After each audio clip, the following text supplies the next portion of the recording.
Hello students, आज का हमारा टॉपिक है पद परिचय। जैसा कि आपने व्याकरण के बहुत ही महत्वपूर्ण टॉपिक भाषा और व्याकरण लिपि को पढ़ लिया है, उसके बाद में जो अगला महत्वपूर्ण टॉपिक है उसका नाम है पद परिचय। तो पद परिचय को समझने से पहले हमें यह जानना आवश्यक है कि पद क्या होता है, शब्द क्या होता है। इसके बारे में हम लोग जानते हैं कि जब ध्वनि सार्थक समूह से निर्मित शब्द वाक्य में प्रयुक्त हुए बिना रहता है तो उसे शब्द कहा जाता है। शब्द तो कुछ भी हो सकता है, पर्वत, पहाड़, आकाश, नदियाँ, हिमालय, ये जो है ये शब्द है। लेकिन वही शब्द जब वाक्य में प्रयुक्त होकर लिंग, वचन, कारक और क्रिया के अनुसार अपना रूप बदल लेता है तो उसे पद कहा जाता है।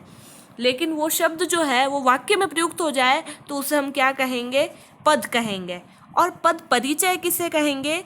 पद परिचय से अभिप्राय वाक्य में प्रयुक्त पद का यानी शब्द का परिचय देने से है। शब्द का परिचय कैसे देंगे?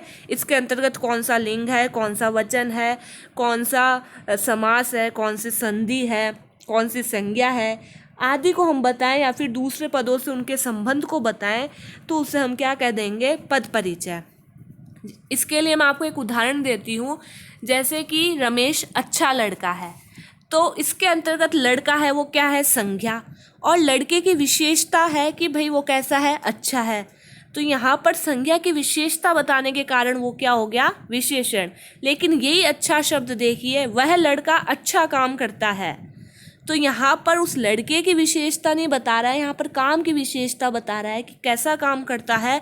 अच्छा काम करता है। तो काम करना क्या हो गई? क्रिया। और क्रिया की विशेषता बताने के कारण यहाँ पर जो अच्छा है वो क्या हो जाएगा? क्रिया विशेषण हो जाएगा।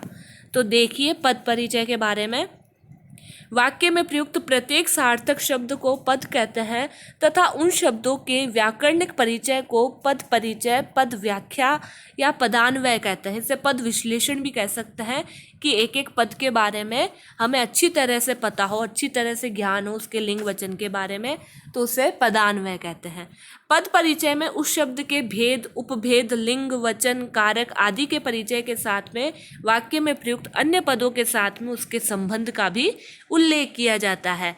अब बात करते हैं इसके प्रकार की। तो पद के दो प्रकार होते हैं। पहला होता है विकारी शब्द और दूसरा होता है अविकारी शब्द। विकारी शब्द किसे कहते हैं? लिंग, वचन और कारक के अनुसार, देखिए लिंग, वचन और कारक के अनुसार जिन शब्दों के रूप में विकार या फिर बदलाव आता है उन्हें हम विकारी शब्द कहते हैं। उदाहरण के लिए लिंग कैसे? यदि मैं बोलूँ लड़का तो उसके साथ में लगेगा पढ़ता है। यदि मैं बोलूँ लड़की, स्त्रीलिंग हो जाएगी तो उसके साथ में हो जाएगा पढ़ती है। तो विकार उत्पन्न हो गया लिंग के कारण। वचन के कारण कैसे? मैं बोलूँ लड़के तो उसके साथ में कि पढ़ते हैं। कारक लड़के ने पढ़ा। यदि मैं काल की बात करूं तो लड़का पढ़ता था। तो ये विकार है, ये उत्पन्न हो रहा है। विकार मतलब होता है परिवर्तन या फिर बदलाव। तो इसके अंतर्गत कुछ भी बदलाव हो जाता है तो उसे कहते हैं विकारी शब्द। विकारी शब्द के प्रकार देखें तो ये 4 प्रकार के होते हैं। पहला होता है संज्ञा, दूसरा होता है सर्वनाम, तीसरा होता है क्रिया और चौथा होता है विशेषण। जैसे कि वही वाली संज्ञा है, लड़का है पढ़ते हैं, लड़की है पढ़ती है, इसमें विकार उत्पन्न हो गया। तो ये होता है विकारी शब्द। इसमें ये 4 है, अपन चारों इसे बहुत ही अच्छे से पढ़ेंगे। और अविकारी शब्द क्या होते हैं? जिन शब्दों के रूप में लिंग, वचन, कारक के अनुसार विकार या परिवर्तन नहीं आता, लिंग, वचन, कारक इनके अनुसार कुछ भी परिवर्तन नहीं हो, उन्हें कहता है अविकारी शब्द। जैसे मैं उदाहरण देती हूँ। यदि मैं बोलूँ लड़का धीरे धीरे पढ़ता है तो यहाँ पर भी धीरे धीरे जो है इसमें कुछ भी विकार उत्पन्न नहीं होएगा क्योंकि ये पुल्लिंग है, तब भी धीरे धीरे आएगा। और यदि मैं स्त्रीलिंग बोलूँ लड़की धीरे धीरे पढ़ती है तो धीरे धीरे है, इसके अंतर्गत कुछ भी विकार नहीं उत्पन्न होएगा। ऐसा नहीं है कि लड़की आ गई तो यहाँ पर धीरे धीरे बन जाएगा, ऐसा नहीं होगा। धीरे धीरे है तो धीरे धीरे ये क्या है? अव्यय है और इसमें कुछ भी विकार उत्पन्न नहीं होगा। अब देखिए अविकारी शब्द के प्रकार कौन कौन से हैं। पहला है क्रिया विशेषण, दूसरा है संबंध बोधक, तीसरा है समुच्चय बोधक और चौथा है विस्मयादि बोधक। इन्हें भी हम बहुत ही डिटेल से पढ़ने वाले हैं। तो पहला जो बात है हम लोग संज्ञा की करते हैं, जो कि विकारी शब्द का प्रकार है। पहला संज्ञा। तो संज्ञा आप शुरू से ही पढ़ते आए हैं। किसी प्राणी, वस्तु, स्थान, भाव, अवस्था गुण या दशा के नाम को संज्ञा कहते हैं। तो ये डेफिनेशन आपको याद है, लेकिन इसे मैं आपको समझाती हूँ कैसे। प्राणी यानी मनुष्य, जीव जो भी है, वस्तु कुछ भी हो सकती है, स्थान के अंतर्गत हम देख सकते हैं भाई भारत है या फिर नेपाल है, कोई भी स्थान हो सकता है। भाव इसके अंतर्गत जैसे बुराई अच्छाई ये आती है। अवस्था के अंतर्गत जैसे उत्तरावस्था उत्तमावस्था ये आ सकती है। गुण या दशा, गुण कुछ भी हो सकता है, जो अच्छाई होती है उसे कहते हैं गुण, और दशा के नाम को हम क्या कहते हैं, संज्ञा कहते हैं। इसको समझाने से पहले मैं आपको मूर्त और अमूर्त का एक उदाहरण देना चाहूँगी। जैसे मूर्त किसे कहते हैं? मूर्त वह चीज़ होती है जो हमें दिखाई दे, जिसे हम छू सकते हैं, देख सकते हैं, इसे कहते हैं मूर्त। और अमूर्त क्या होता है? जिसे हम ना तो देख सकते हैं ना छू सकते हैं, सिर्फ महसूस कर सकते हैं। तो मूर्त के अंतर्गत आप देखिए, एक तो पहला व्यक्तिवाचक और जातिवाचक, ये दोनों है मूर्त के अंतर्गत आता है, और जो अमूर्त के अंतर्गत है वो भाववाचक संज्ञा आती है। पहले देखिए, जैसे कि आलोक, पुस्तक, जोधपुर, दया, बचपन, मिठास, गरीबी आदि। तो संज्ञा मुख्यतः 3 प्रकार की होती है। आपने यदि इंग्लिश ग्रामर में पढ़ा होगा तो उसके अंतर्गत आपने 5 प्रकार की देखी होगी, लेकिन हिंदी के अंतर्गत संज्ञा 3 प्रकार की होती है। पहला है व्यक्तिवाचक संज्ञा, दूसरा है जातिवाचक संज्ञा, और तीसरा है भाववाचक संज्ञा। जातिवाचक संज्ञा है, इसके 2 भेद है। पहला तो है समूहवाचक और दूसरा है द्रव्यवाचक।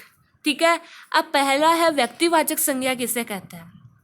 व्यक्तिवाचक संज्ञा के लिए मैं आपको पहले बता दूं कि उसके अंतर्गत एक ही जो संसार में व्यक्ति हो, विशेष हो, उसे कहते हैं व्यक्तिवाचक संज्ञा।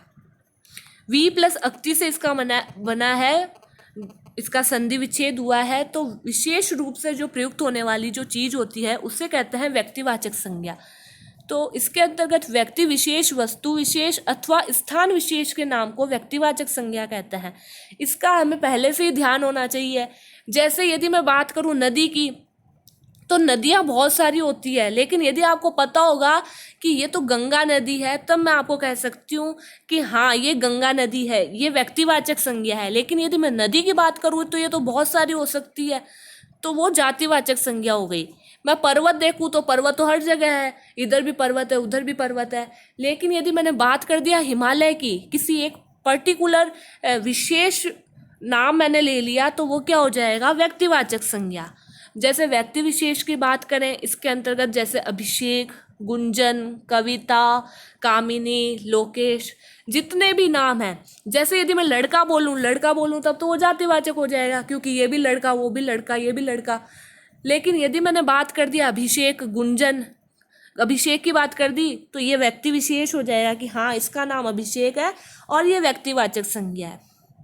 वस्तु विशेष, रामायण, उषा पंखा, रीटा मशीन। यदि मैं पुस्तक की बात करूं, ये भी पुस्तक है वो भी पुस्तक है, लेकिन यदि मैंने रामायण यदि पहले से देख रखी है कि हाँ इसे रामायण कहते हैं, इसके अंतर्गत जो श्लोक है वो रामायण के है, तो इसे मैं वस्तु विशेष के आधार पर व्यक्तिवाचक संज्ञा ही कहूँगी। रामायण, पंखा है, पंखे तो बहुत सारे होते हैं, ये भी पंखा वो भी पंखा, लेकिन यदि ये मैं उषा पंखा की बात कर लूँ, मशीन, रीटा मशीन की बात कर लूँ, खाली मशीन आ जाए वो तो जातिवाचक हो जाएगी, क्योंकि वो उसके बहुत सारे होते हैं, जाति के अंतर्गत होते हैं ये। और किसी एक को यदि हम ले लें, किसी एक को पकड़ के डिफाइन कर ले, वो हो जाएगा व्यक्तिवाचक। स्थान विशेष, स्थान, ये भाई जयपुर है तो जयपुर है तो इसे जयपुर ही कहोगे, इसे आप दिल्ली नहीं कह सकते। दिल्ली है तो उसे दिल्ली कहोगे। गंगा, ताजमहल, हिमालय, यदि आपने ताजमहल देख रखा होगा तो आप उसे और कुछ नहीं बोल सकते, ताजमहल बोलोगे, ये हो गई व्यक्तिवाचक। यदि आपने हिमालय देख रखा होगा तो आप उसे ऐसे नहीं बोलेंगे ये पर्वत है, आप बोलेंगे ये तो हिमालय है, तो ये हो गई व्यक्तिवाचक। आज फिर बाद में जो सेकंड है वो है जातिवाचक संज्ञा। जातिवाचक, इसके अंतर्गत आपने देखा होगा पदार्थ के रूप में ये होते हैं, ऐसा नहीं है कि ये एक होते हैं, ये पदार्थ के रूप में या फिर पूरी जाति का ही बोध कराते हैं। ये वो वाली जाति मत समझ लेना कि हमारी तो ये जाति है, ब्राह्मण जाति है, क्षत्रिय जाति है, नहीं, ये ऐसी बात नहीं कर रहा है जातिवाचक के अंतर्गत। इसमें कह रहा है कि पूरे वर्ग का बोध होता है, तो जिस संज्ञा से किसी प्राणी, वस्तु अथवा स्थान की जाति या फिर पूरे वर्ग का बोध होता है उसे हम जातिवाचक संज्ञा कहते हैं। प्राणी जैसे कि मनुष्य, मनुष्य तो कई है, ये भी मनुष्य है, वो भी मनुष्य है। लड़की है तो ये भी लड़की है, वो भी लड़की है। लेकिन हमने पर्टिकुलर उसका नाम बोल दिया गीता, तब तो वो व्यक्तिवाचक हो जाएगी। यदि हमने बोला लड़की तो क्या है वो जातिवाचक। घोड़ा, घोड़ा तो बहुत सारे हैं। मोर, मोर भी है, बहुत सारे हैं। सेना, सभा, ये है प्राणीवाचक जो संज्ञा है। वस्तु, वस्तु के अंतर्गत जैसे मैंने आपको पहले भी बताया, पुस्तक हुई, पंखा हुई, मशीन हुआ, दूध हुआ, साबुन हुआ, चांदी हुआ। तो ये जो है दूध, साबुन, चांदी, इसे द्रव्यवाचक संज्ञा है, इसके अंतर्गत ले सकते हैं हम। और सेना, सभा जो इसके उपभेद है उसे समूहवाचक संज्ञा में भी ले सकते हैं। स्थान की बात करें तो पहाड़ हुआ, नदी हुई, भवन हुआ, शहर हुआ, गांव हुआ, विद्यालय हुआ। तो ये क्या है जातिवाचक। ये पहाड़ कुछ भी हो सकता है। यदि उसका नाम दे दिया अरावली तो वो व्यक्तिवाचक हो जाएगा। नदी हमने नाम दे दिया गंगा तो वो व्यक्तिवाचक। लेकिन ऐसे ही नदी है, भवन है, भवन मतलब जो आप देखते हैं जो पत्थर वगैरह इनसे बना होता है, शहर होता है, गांव होता है, इनके यदि हमने पर्टिकुलर एक नाम दे दिया तो व्यक्तिवाचक हो जाएगी, और इसके वर्ग का नाम दिया तो वो जातिवाचक। भाववाचक संज्ञा जैसा मैंने आपको पहले अमूर्त वाले में बताया कि इसको अपन न तो देख सकते हैं, इसे सिर्फ महसूस कर सकते हैं। तो किसी भाव, अवस्था, गुण अथवा दशा के नाम को भाववाचक संज्ञा कहते हैं। जैसे कि सुख, बचपन, सुंदरता, इसे आप क्या कर सकते हैं, महसूस कर सकते हैं। इसलिए ये क्या है, भाववाचक संज्ञा है। तो आप ये देखिए सर्वनाम से भाववाचक संज्ञा किस तरह से बनाई जाती है। अपन ने यदि त्व लिया तो अपना, अपना सर्वनाम है, इसके अंतर्गत अपन ने त्व जोड़ा तो अपनत्व बन गया, ये भाववाचक संज्ञा बन गई। निज सर्वनाम है, निज में त्व जोड़ा तो निजत्व बन गया, स्व में त्व जोड़ा तो स्वत्व बन गया। पन है, सर्वनाम है, यदि मैं अपना जो है पन प्रत्यय है और अपना के अंतर्गत पन यदि प्रत्यय जुड़ा तो अपनापन बन गया, जो भाववाचक संज्ञा है। पराया है तो पराया के अंतर्गत पन जोड़ा तो परायापन बन गया, भाववाचक संज्ञा हो गया। कार की बात करें तो अहंकार बन गया, अहम के अंदर यदि कार जोड़ा तो अहंकार बन गया। सर्वनाम है, सर्व में स्व जोड़ा तो सर्वस्व बन गया। ठीक है, तो सर्वनाम से हमें पता चल गया भाववाचक संज्ञा किस तरह से बनती है।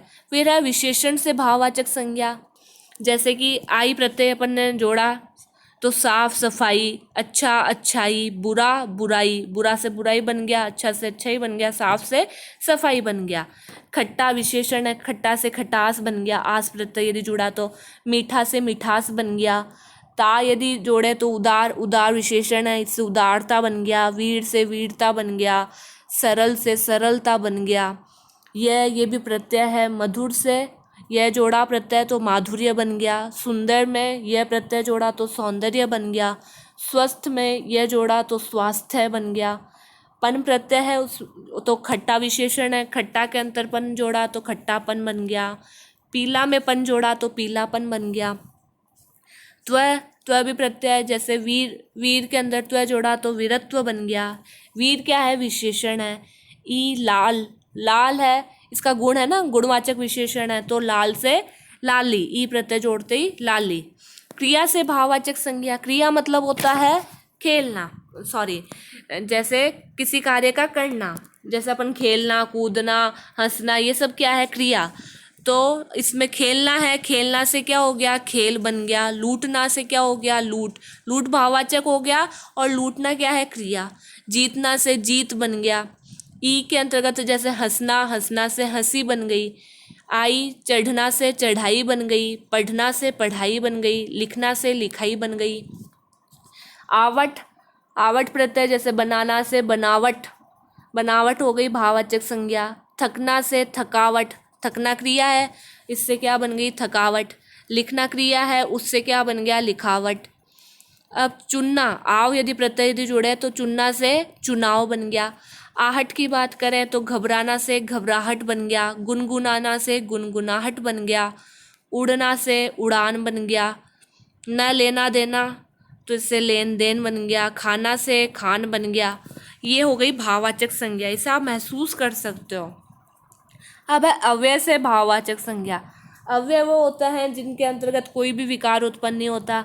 तो ई के अंदर भीतर से भीतरी बन गया, ऊपर से ऊपरी बन गया, दूर से दूरी बन गया, यह समीप से सामीप्य बन गया। इक यदि जोड़ते हैं तो परस्पर से पारस्परिक बन गया, व्यवहार से व्यावहारिक बन गया। ता से प्रत्यय जोड़ते हैं तो निकट से निकटता बन गया, और शीघ्र से शीघ्रता बन गया। तो इस तरह से ये जो यह भाववाचक संज्ञा अपन ने पढ़ी। इसमें आपको एक बात और बता दूं, जैसे जो जातिवाचक जो संज्ञा है, तो जातिवाचक से व्यक्तिवाचक हम कैसे बना सकते हैं, और व्यक्तिवाचक से जातिवाचक है वो कैसे बना सकते हैं। जैसे यदि मैं बात करूं नेहरू, गांधी, इनकी यदि बात करूं कि जवाहरलाल नेहरू जो थे वो थे भारत के प्रथम प्रधानमंत्री थे, तो इसके अंतर्गत मैं जवाहरलाल नेहरू की बात कर रही हूँ, या फिर मोहनदास करमचंद गांधी थे, या फिर वल्लभ भाई पटेल थे, तो ये व्यक्ति विशेष की मैं बात कर रही हूँ, तब तो यहाँ पर ये व्यक्तिवाचक संज्ञा होगी। लेकिन यदि मैंने बोल दिया कि गांधी तो बहुत है, तो इसके अंतर्गत गांधी जाति की बात हो रही है, इसलिए यहाँ पर जातिवाचक हो जाएगा, क्योंकि इसमें वाक्य के साथ में हमें संज्ञा का पता लगाना पड़ता है। जैसे यदि मैं बोलूँ कि वह तो हरिश्चंद्र है, तो यहाँ पर मैं पर्टिकुलर हरिश्चंद्र की बात न कर कर मैं ये बात कर रही हूँ कि बहुत ही सत्यवादी है कि हरिश्चंद्र की आजकल कमी सी हो गई है, तो मतलब यहाँ पर मैं सत्यवादी होने के भाव की बात कर रही हूँ, तो यहाँ पर जातिवाचक संज्ञा होगी। लेकिन मैं यदि गांधी की कहूँ कि गांधी बहुत ही अहिंसा प्रेमी थे, तो इसके अंतर्गत महात्मा गांधी की बात हो रही है, तो यहाँ पर व्यक्तिवाचक हो जाएगा। ठीक है बच्चों, ये आपको समझ में आ गया। इसके बाद में हमारा जो नेक्स्ट टॉपिक है उससे हम लेकर आएंगे, तो आप भी अच्छे से पढ़ते रहिए, और जो भी कुछ डाउट हो तो मेरे से पूछ लेना। ओके बच्चों, धन्यवाद।